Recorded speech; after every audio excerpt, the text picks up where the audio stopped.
میں ایک چیز اور آپ کو عرض کر دوں کہ یہ سموک آج تو کچھ کم ہے، اللہ کی طرف سے ہی کم ہو گئی. جس طرح ایئر انڈیکس کوالٹی گئی ہے ہماری 1000 سے اوپر، انوائرمنٹ منسٹر باہر چلی گئی،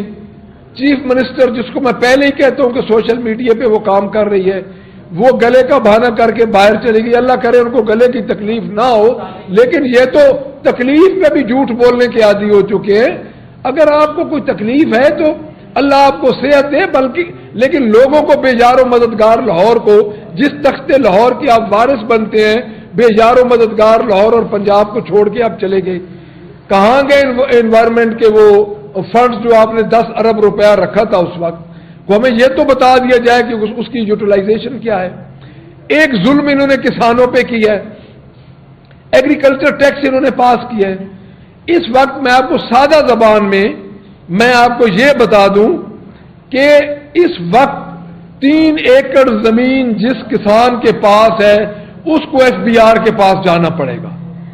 اس کو وکیل کرنے پڑیں گے، اس کو ریٹرن فائل کرنے پڑیں گے، اس کو 90,000 روپیہ 90,000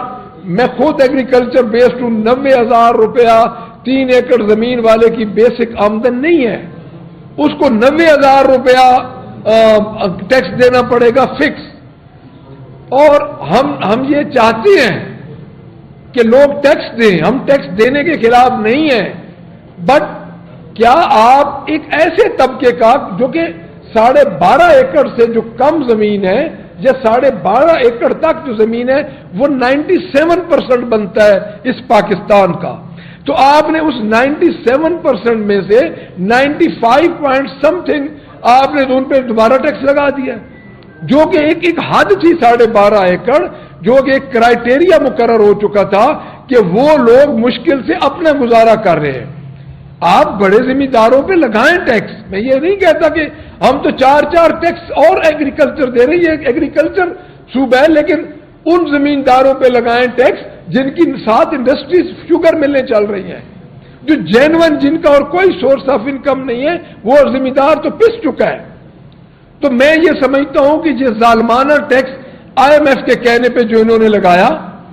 اس کو پاکستان تحریک انصاف نے اسمبلی میں بھی اس کی بڑی مخالفت کی، ہم نے اپنی امینڈمنٹس بھی دی، ہم نے اس پہ بڑی شد و مد کے ساتھ ہم نے ان کو قائل کرنے کی کوشش کی، لیکن انہوں نے جس طرح آپ کا ڈیفامیشن بل کو بلڈوز کیا تھا اس کو بھی بلڈوز کیا ہے. ایک اور بات میں آپ کو بتا دوں، میں ایک چیز کلیئر کرنا چاہتا ہوں،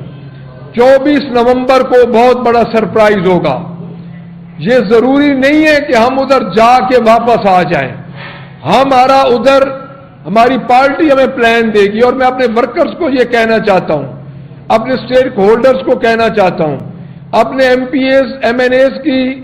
کو ریکویسٹ کرنا چاہتا ہوں، سب ورکر کو ریکویسٹ کرنا چاہتا ہوں کہ آپ لوگ اپنی تیاری کر کے آئیں. ہم نے ادھر پرامن دھرنا بھی ہو سکتا ہے دینا پڑ جائے، اور انشاءاللہ تعالی ہم کو یہ نہیں کہ صبح جائیں گے اور شام کو واپس آ جائیں گے، لیکن بار بار میں کہہ رہا ہوں کہ ہمارا پرامن احتجاج ہے، ہمارے پرامن احتجاج میں خلل نہ ڈالا جائے. اور جو پنجاب پولیس کل سے اپنے ہتھکنڈوں پہ آ چکی ہے، ہمارے ورکرز کے گھروں میں داخل ہو رہی ہے، ہمارے MPAs MNAs کے گھروں میں داخل ہو رہی ہے، ہمارے فارم 45 کے جو MNAs MPAs ہیں ان کے گھروں میں داخل ہو رہی ہے، ان کے بھائیوں کو پکڑ رہی ہے، ان کے گھروں کو توڑ رہی ہے. آپ ظلم یہ دیکھیں کہ ہمارے MPA ضمیر الحسن صاحب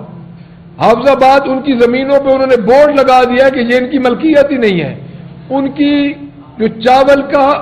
فصل تھا اس کو انہوں نے برباد کر دیا ہے. یہ ظلم کر رہے ہیں. تو میں یہ دوبارہ ان کو یہ کہوں گا کہ آپ ہمارے پرامن احتجاج میں پنجاب گورنمنٹ خلل نہ ڈالے. ان کے دن ویسے ہی گنے جا چکے ہیں، عوام ان کو مسترد کر چکی ہے. تو میں اپنے ورکرز کو یہ اپیل کروں گا، اپنے تمام عمران خان کے اپنے بانی PTI کے چانوں والوں کو اپیل کروں گا کہ آپ لوگ 24 نومبر کو آئیں، پرامن طریقے سے آئیں، اور ہم اپنا جو ہمارا فنڈامنٹل رائٹ ہے، ہم اپنا احتجاج 24 نومبر کو انشاءاللہ ریکارڈ کروائیں گے. Thank you.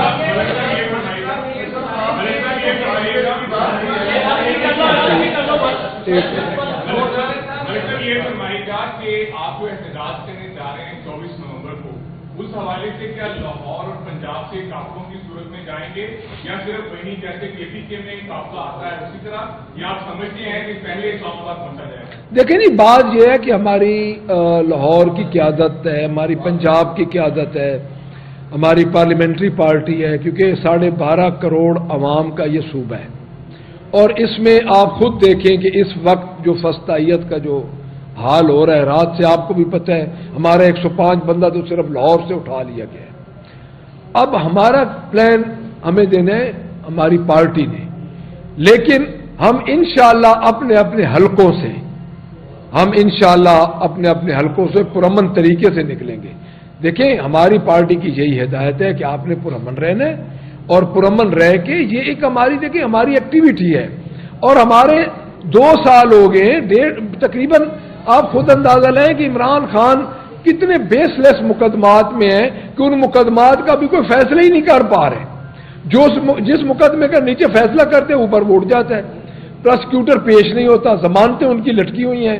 آپ خود دیکھ لیں جو لاہور میں ہماری لیڈرشپ جن کا میں پہلے بتا چکا ہوں ان کا کیا حال ہوا پڑا ہے۔ تو میں یہ سمجھتا ہوں کہ ہمارا انشاءاللہ یہی پلان ہے کہ ہم اپنے ڈسٹرکٹ سے نکلیں گے۔ جی سر۔